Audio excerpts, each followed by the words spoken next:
Assalamualaikum warahmatullahi wabarakatuh. Kami dari kelompok 4 dengan saya sendiri Azika Idra Violeta dengan NPM 2311011044 dan teman saya Inaya Maulidina dengan NPM akhir 024. Saya Charles Dilan Celestiana dengan NPM 2361011002. Saya Anggela Purnailmi dengan NPM akhir 48. Di sini kami akan melakukan wawancara mengenai penerapan strategi manajemen dengan UMKM dalam rangka menyelesaikan tugas mata kuliah manajemen strategi.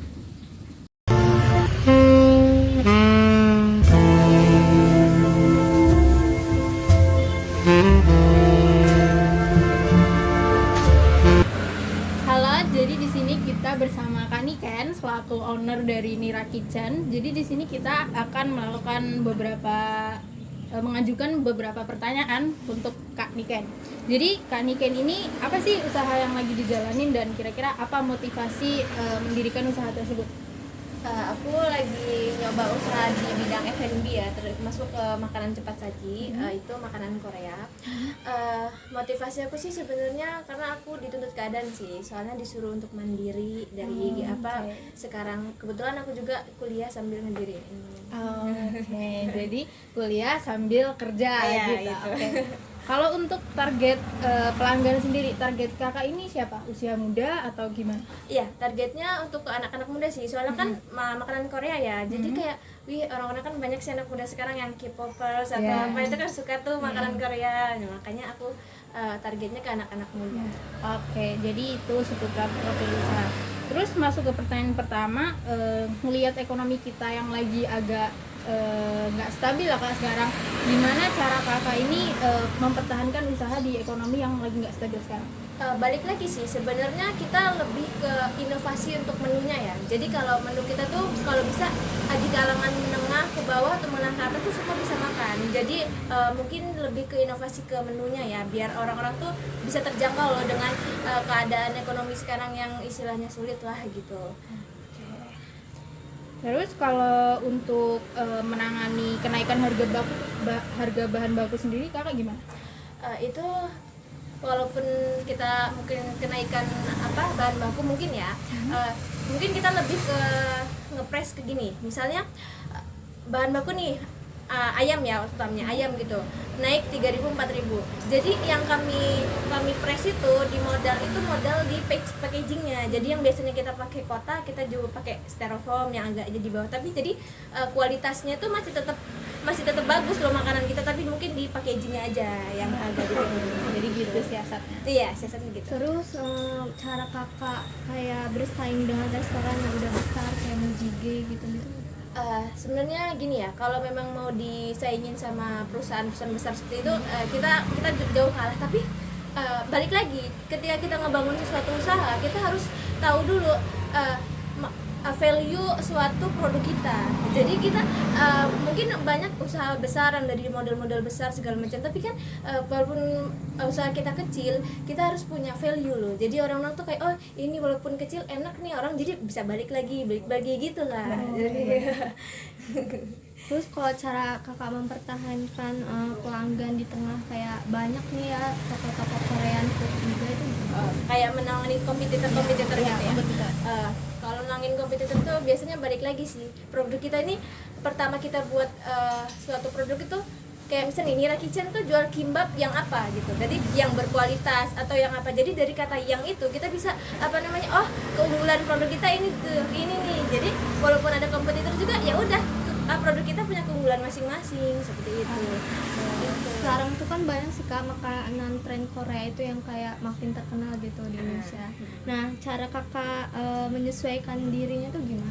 Makanya lagi kita nggak boleh namanya buta akan perkembangan zaman. Jadi ketika makin kesini kita harus bersaing melalui zaman juga, nggak kayak produk saya kan berkualitas nih dari zaman lalu tetap ini, itu nggak bisa. Jadi kita nggak bisa stuck di satu zaman. Jadi kita harus mikir inovasi kita ke depannya gimana, ngikutin tren berita-berita, terus review itu udah pasti harus. Jadi kita lihat perkembangan ekonomi ini, waduh makanan Korea itu berapa sih peminatnya di sini, di sektor kayak gini, kita harus dicari tahu gitu. Oke Kak, sekarang lanjut kita ke tentang digitalnya ya Kak. Kan kalau misalnya makanan-makanan sekarang kan kebanyakan kayak dia pakai marketplace gitu. Kalau di tempat ini dia pakai nggak sih Kak? Pakai Kak. Kayak misalnya Shopee Food sama GoFood gitu ya, contohnya gitu. Kayak Marketplace gitu. di online ya. Pakai. Iya. Kami udah tersedia di Shopee Food, di GoFood juga ada, di Maps juga udah ada. Jadi udah pakai dari waktu itu. Berarti kita juga di sini juga bisa kayak QR atau transfer Bisa gitu Kak. Kak? Bisa. Oh, iya. Pakai QR bisa. Terus kalau misalnya setiap penjualan pasti ada tantangannya ya Kak. Kalau tantangan gimana sih tantangannya jual di marketplace gitu kayak Shopee Food, GrabFood? Tantangannya tuh kadang kan gini sih sebenarnya, apa namanya, kan gue yang grogi. Jadi gini, apa namanya, sebenarnya tuh di marketplace itu lebih ke apa, penyajiannya sih ya. Soalnya kan kalau marketplace kita nggak bisa terlalu lama juga, ada waktunya. Kita kan makanan cepat saji, jadi kita apa, olah dari awal sampai akhir gitu, waktu ada yang mesen. Jadi mungkin kendalanya di situ sih kalau di marketplace. Tapi untuk penjualan di marketplace tuh kadang kan harus pajak dari marketplace itu ya lumayan apa namanya, Tinggi. iya, menyekik gitu loh. Jadi kita harus naikin harga. Jadi nggak semua orang kan mungkin punya budget segitu ya, Iya. gitu. Terus kalau buat yang stok bahan baku kan kalau misalnya kayak gini kan nggak semua bahan baku mungkin ada di Indo Kak. Itu gimana sih Kakak ngatasinnya? Kebetulan kami punya beberapa supplier untuk apa namanya, bahan baku. Jadi kayak misalnya gini, ayam tuh kami ada beberapa tiga supplier. Jadi siapa yang bisa nyediain segini per harinya. Nah itu nanti apa namanya, jadi yang kalau yang satu kosong kita masih punya stok yang lain gitu, supplier. Jadi nggak cuma satu suppliernya. Tapi dia kayak buat kayak harganya itu buat jadi lebih mahal. Nah makanya kalau kita kan sebelum bangun ini harus survei dulu, supplier tuh harus disurvei dulu, kualitas sama harga yang tidak jauh. Jadi kayak kalau kita kehabisan di satu tempat ayam gitu ya, kita harus punya lagi, dan yang udah punya sesuai harganya, nggak jauh beda dari supplier yang pertama gitu. Terus kan Kak kalau misalnya setiap bahan baku kan ya mungkin nggak setiap harinya itu habis. Gimana? Itu gimana sih Kak ngatasin kayak bahan baku yang mungkin kebuang atau gimana gitu? Nah, jadi kami dijadwalin kalau pembelian gitu ya, selama misalnya gini, bahan baku itu ada yang namanya dry sama non BPOM dan BPOM. Nah, bahan dry itu kayak bahan basahnya seperti ayam, sayur, segala macam itu 2 hari sekali kita belanja. Jadi habis nggak habis ya kami nggak pakai lagi setelah 2 hari itu. Terus kalau bahan BPOM itu kayak bahan-bahan yang kayak bisa disimpan lama, itu bisa stok seminggu sekali kita bisa beli. Kayak tepung, minyak, itu kan nggak basi kan, dalam jangka waktu yang lama, lumayan lama.